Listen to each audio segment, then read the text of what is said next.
The computer beeped again. It was now pinging 6 times per minute.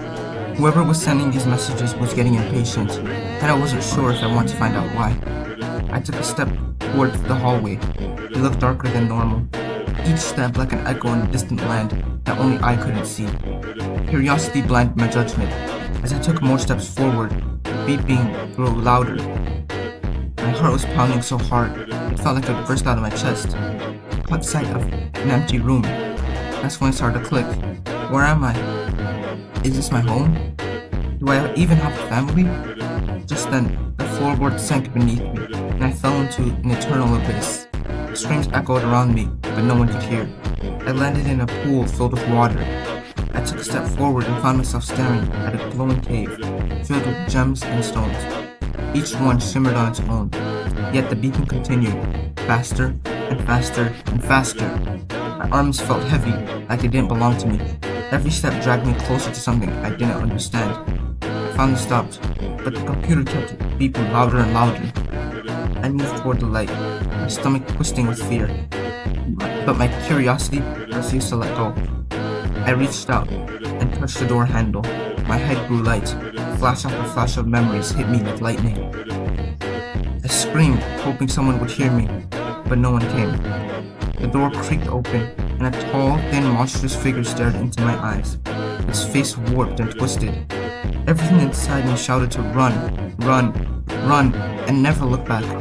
I ran as fast as I could, bolting through the shadows. I tripped, fell, scraping my knees. But I didn't stop. My eyes burned from the tears drying on my face, every step reminding me of what I had just seen. It's quick to follow, unnaturally fast, pursuing me on all 4 limbs. Its movements are sharp, animalistic, almost too smooth to be real.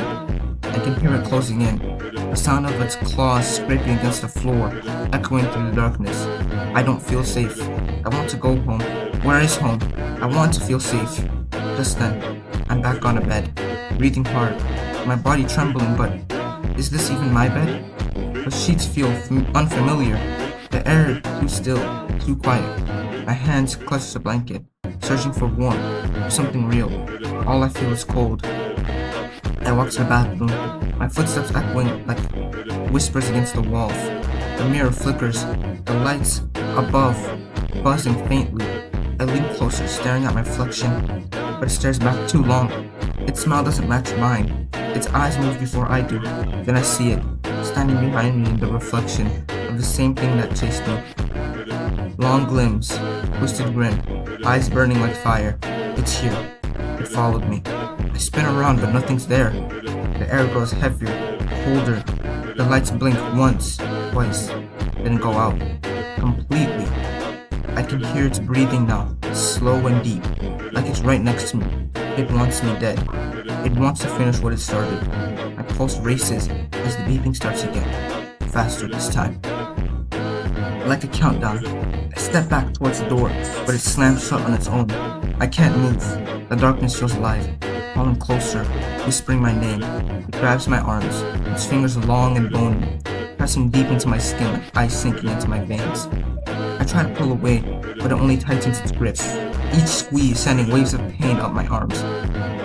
Panic takes over, and I throw a desperate punch straight into its face. There's a sickening crack, but instead of falling, it only tilts its head, bones snapping as its face reshapes before my eyes. Flesh ripples, jaw twisting, eyes sliding to where they shouldn't be. A grin spreads across its face, wide and wrong. I stumble backward, heart hammering so hard it feels like I'll tear through my ribs. The lights flicker violently, casting flashes of its warped silhouette across the walls. It steps closer, each flicker like it's moving between the frames of reality itself. I scream, but my voice feels swallowed by the air, like the room itself is choking me. It grabs me again, claws curling around my neck, cold and unrelenting. I feel the points press into my skin until they break through, warm blood seeping down to my chest. The air trembles, the room folds in on itself. The walls stretch and twist like melting flesh, faces pressing out from beneath the surface, mouths open, instant screams before sinking back into the ooze. I try to breathe, but the air tastes like rotten iron. My heartbeat pounds against my ribs, faster, faster, until it feels like it'll burst. The shadows crawl up my body like oil made alive, thick and suffocating, wrapping around my legs and chest until I can barely move. I claw at them, nails snapping, skin tearing, but every struggle drags me deeper. The floor beneath me splits apart, a jagged wound in reality, and black liquid pours out, swallowing the light. The creature's face hovers over me. Its grin stretches too far, curling up towards its temples, teeth wet and jagged like broken glass. It doesn't breathe, just exists, all seeing something ancient and hateful. The eyes are hollow, bottomless, and when I look into them, I see movement, shapes, people, countless figures writhing inside the black, their mouths open, screaming soundlessly from behind its gaze. I can see myself among them, flickering in and out, reflection caught in between moments. My stomach twists as realization floods through me. Those faces aren't trapped near it, they're in it. The shadows drag me downward. My legs vanish first, the black swallowing them whole. My skin bubbles where it touches the dark, peeling away in strips as my body dissolves into its mass. I feel every nerve tear, every muscle unravel. The pain is endless, searing, and wrong, like being pulled apart in every direction, while still fully awake. The monster leads closer, its head twitching with tiny violent jerks. I can hear the sound now. Deep inside, a chorus of screams layered on top of one another, thousands of souls clawing to get out, a storm of agony that never stops. It opens its mouth. For the first time, I realize the screaming isn't around me, it's coming from inside of it. Rows upon rows of teeth spiral down into eternal flesh, and within the throat, I see movement, faces writhing, eyes blinking. From the walls of its insides, hands pressing out from the meat, before being dragged back under. I can't move, my throat won't work. Every part of me trembles as its claws shove my head towards that endless pit. The last thing I see before darkness takes me is my own reflection in its teeth. My face stretched, terrified, dissolving into nothing. Then everything bursts into pain and static.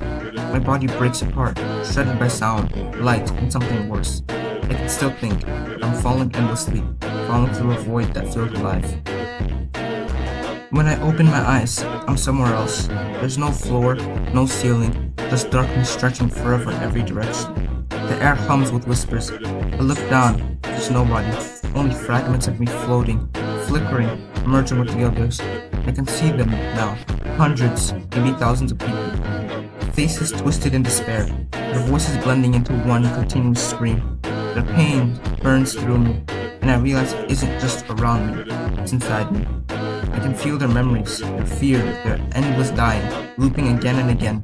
The monster's consciousness presses against mine, vast and crushing. I can't think over the noise. I can't even remember my name. Every thought I have is drowned out by the others. Every time I try to move, something else controls me.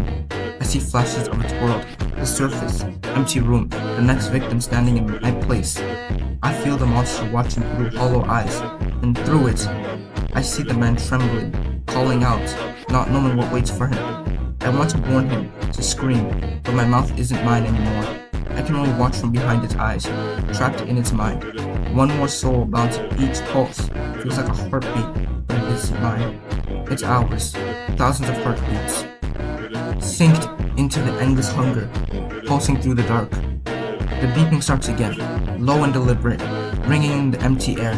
Each echo draws him forward, a twisted rhythm he cannot resist. It calls to him, promising something he does not understand, something he cannot escape. With every step he takes, the sound grows louder, sharper, wrapping around his mind like chains. The darkness moves with it, alive, pressing closer and closer. He gets. The more he feels it watching, waiting, smiling beneath the black, he wants to turn back, to run, but the beeping drags him on. It's not just a sound, it is a monster itself, reaching through the void, pulling him into the hunger that has claimed countless souls before him. One monstrous rhythm, calling to the next lost soul. Somewhere above, the man whispers, "Hello?" His voice trembles through the black. I feel the creature move, and with it, so do I. My mind screams. There's no sound, only the echo of 1,000 trapped voices begging for release as we crawl towards the light. The monster smiles, its face stretching in the dark. Through the fear, my voice shakes, filled with something between sorrow and dread, because I know what's about to happen to him. I see now, death was never the end. It was the mouth that tore me apart and swallowed me whole. It's time.